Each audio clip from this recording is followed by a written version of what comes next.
Andrew. I had a reading with Archangel Michael through Linda Dillon on Friday, May 20th.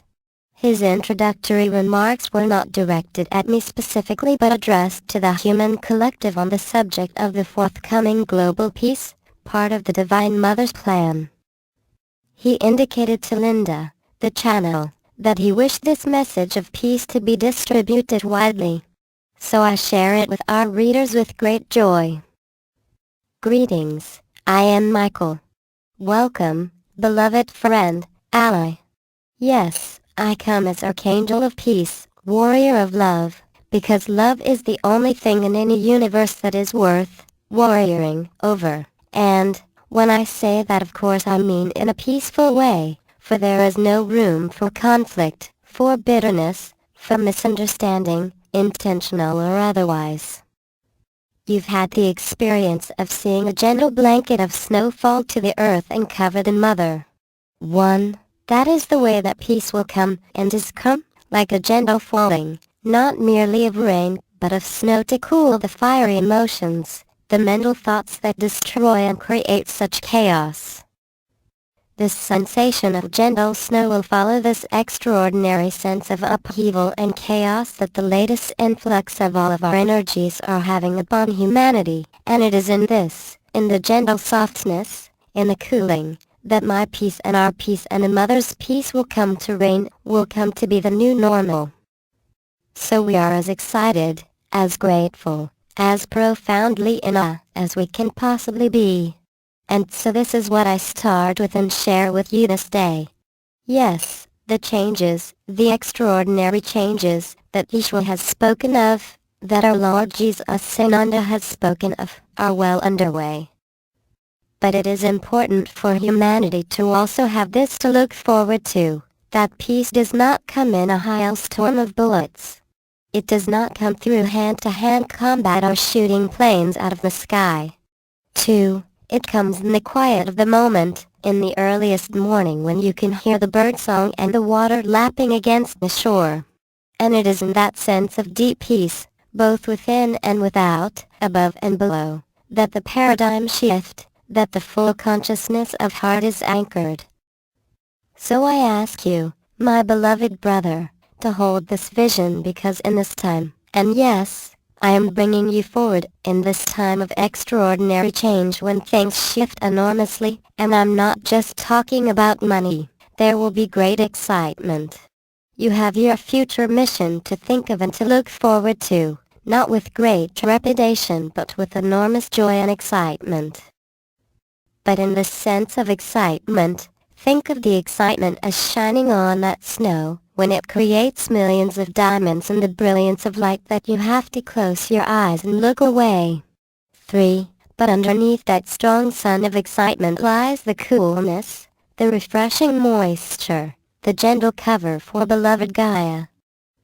I am not speaking of this in some distant future.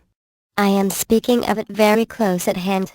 Now, are many human beings, and by the way animals as well, having difficulty in navigating these enormous energies of change, of love, that are penetrating the planet?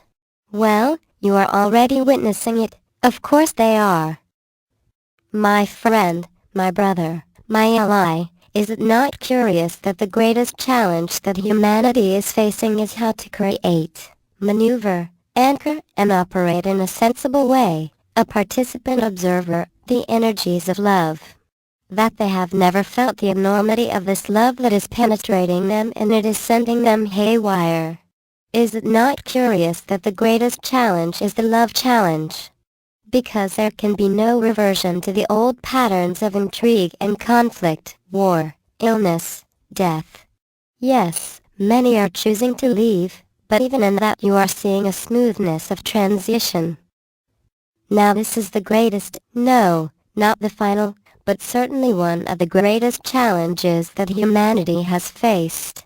It has not been the world wars, it has not been the depression and financial collapses, it has been the acceptance and integration, the greatest quotient of love, that has ever penetrated your planet. It is glorious. It is sublime. Why I start with this is that it is also important for people to realize not merely yourself, and yes, that is the source of your exhaustion and your excitement. We have not just sent the gifts unwrapped and said, deal with it. We are in full force as are your star family. So we are in call and intervening in ways, not intervening with free will, but certainly intervening in ways that are not business as usual as you would think of it. So call for help, allow us to assist. There's no need for singularity or bravado, and there is no need to wallow.